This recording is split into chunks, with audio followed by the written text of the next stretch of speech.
Alright, if we want specifically education journals, then that would be a different focus, different emphasis. So we'll come to subject guides like other subjects, and here we'll look for either teacher education here or education here. They both go to the same place. We'll click teacher education.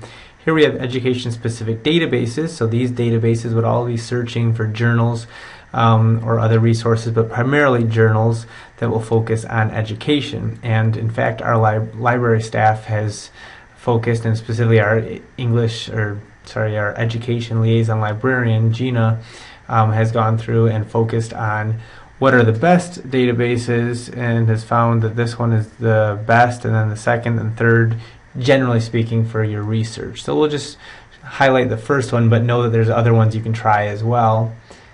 Click on Educators Reference Complete. You'll see that this is owned actually by Gale, so it's different than the ProQuest databases that we looked at with business and psychology and healthcare.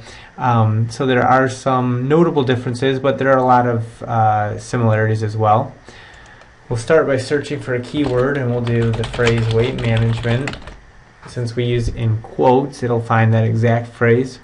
You can see there are some search suggestions that you can use as well if you want weight management products, programs, nutrition, all these things, even a different way of spelling program, the British way, I believe. You can go on and on. But if I just want weight management, I'll just press enter, so it finds me that exact phrase. You can see there are they say 234 academic journals. That's actually the default. What it's looking for is academic journals. It's also finding some books, some news, or some popular magazines, but these are the academic journals here. And I can actually limit to only peer-reviewed. I'll do that here, in fact. So it gives us only the peer-reviewed now academic journals. So these are the ones that have been written by experts in the field and reviewed by other experts in the field. If we come down, we can see a lot of these say find it at Cornerstone University, which means it's not available in this database, but we may have it available in another database that we own. If it has the PDF symbol, or the the PDF symbol, then you can click on that directly and it'll open up the article directly for you. You can see that's a very short article. You would not want to use that. That's just the editor's note, but that's how it works. You would click on it and open it up. For here, if we want to search for it, like the ProQuest database as well, we click Find It at Cornerstone. It will tell us if we have it somewhere else, and this one we do. We click the link. This is going to take us to the Wiley-Blackwell database, and here is that article. It's given the abstract, and here is Get PDF over here. And you can see it opens up the entire article for me. So it's a nice way to do it. It's indexed here, and then it links to a different database. Either way it works. So you could use the Find It at Cornerstone University or the PDF directly. If you don't want any of these Find It at Cornerstone University, you only want the ones that click instantly, that are full text available in Educator's Reference, then you can come to click Only Full Text, and it automatically updates the search. So now we have 69 academic journals that are only full text on our subject of weight management. From here, if you find one that you like, you can click on the title and it will take you into it. It gives you the full text. At this point, it shows you where it came from. You can in fact search that journal, and it gives you here, you can view PDF, you can print, you can email, you can download, you can cite this title. You have other tools here. What you want to do with that title, you can save it to a folder of documents that you can later email to yourself to remind you which ones you chose. That's available in every database would have something like that where you could save it for yourself. So something else to mention over here, it shows you what you can expect to get. So here, as we saw earlier, was the brief article editorial. It was very brief. In fact, it even says 167 word count. Here is a report that's a 5,000 word count and so forth. So it shows you what you're getting over there. Something else you can use with Educator's Reference Complete, you can come to Subject Guide Search.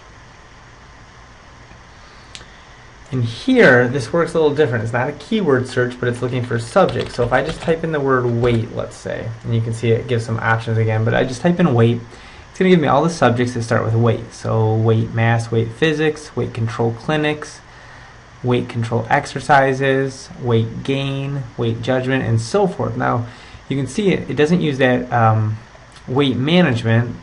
Yeah, it doesn't use the weight management, but it just tags it with a slightly different word. So in the subject terms, a lot of these weight gain might have the words weight management in it, but this is the tag of the subject that it's looking for, is the weight gain. If I click on subdivisions, it gives me articles that are all based on weight gain, so an analysis of weight gain, a care and treatment, case studies, causes of weight gain, comparative analysis, complications, side effects, and so forth and so on. And then if I clicked into these genetic aspects, for instance, it takes me to those 5 articles. 1 is a magazine, 4 academic journals, and you could search within those results if you want to do even more refined searches from there. But I think that'll work to help you get an idea of how this works. So it's a very nice feature in the Gale databases, and you'll notice as you start using these that each database has some really great things about it and some really not great things about it. So you'll probably start developing your favorite databases and the least favorite, but in general the Gale and the ProQuest, the ones we've looked at and the different tutorials, are pretty good to use. Last thing I'll show is the advanced search option. Just about every, perhaps even every database will have an advanced search option, and that'll help you refine it a little more. So instead of just a keyword, which is the default, you could search like the subject specifically, or the abstract, or the author, or other things that you might know. So if you do the abstract, for instance, we could do weight management. We could limit to peer review. And we can even say what kind of document type. So let's say I don't want anything brief, I just want a report on weight management. You can see it has a lot of options. Even I saw poems and other things too. A lot more than you would probably need to use, but you could use them. Well, let's do that here. Search that.